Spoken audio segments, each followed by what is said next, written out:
concrete's the area we're working in. বাংলাদেশে সাম্প্রতিক সময়ে মব জাস্টিস একটি বড় সমস্যা হয়ে উঠেছে। মব জাস্টিস মানে উত্তেজিত বা হুজুগে জনতার দ্বারা বিচার করা এবং তাৎক্ষণিক শাস্তি কার্যকর করা। কিন্তু এর পরিণতি কী? আজকের ভিডিওতে আমরা আলোচনা করব মব জাস্টিস কীভাবে দেশের বিচার ব্যবস্থা এবং আইন শৃঙ্খলা বাহিনীর ওপর প্রভাব ফেলেছে।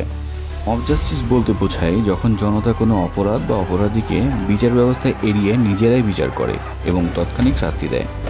প্রায়শই এগুলো ভ্রান্ত তথ্য ও গুজব বা অপরাধের সঠিক প্রমাণ ছাড়াই ঘটে থাকে। এতে একটি নিরীহ মানুষকে হত্যা করা হতে পারে। এটি কোনো দেশের জন্য কাম্য নয়। মব জাস্টিস শুধু একটি ব্যক্তির জীবনই নষ্ট করে না, এটি দেশের বিচার ব্যবস্থা ও আইন শৃঙ্খলা বাহিনীর ওপর গভীর প্রভাব ফেলে।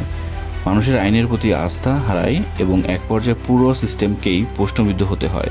যখন মানুষ নিজেরাই শাস্তি দিতে শুরু করে তখন আইন নিজের কার্যকারিতা হারায়।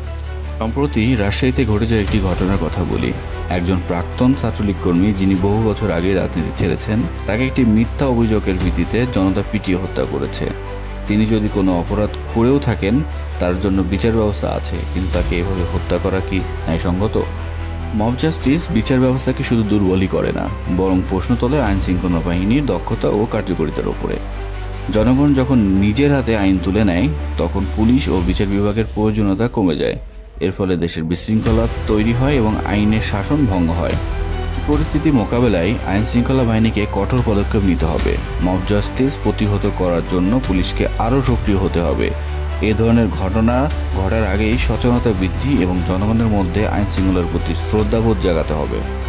আমরা যদি মব জাস্টিসের এই চক্র বন্ধ করতে না পারি তবে একদিন আইন ও বিচার বিভাগের প্রয়োজনীয়তা হারিয়ে যাবে, ফলে দেশের বিশৃঙ্খলতা সৃষ্টি হবে। তাই সবাইকে সচেতন হতে হবে এবং আইন নিজের হাতে তুলে না নিয়ে আইন শৃঙ্খলা রক্ষাকারী বাহিনীর ওপর আস্থা রাখতে হবে।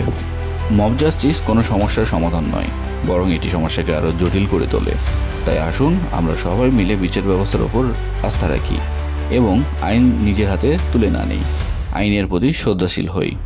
এই ধরনের আরও বিষয় নিয়ে আলোচনা করতে আমাদের চ্যানেল সাবস্ক্রাইব করুন এবং ভিডিওটি লাইক করুন। আপনার মতামত জানাতে ভুলবেন না।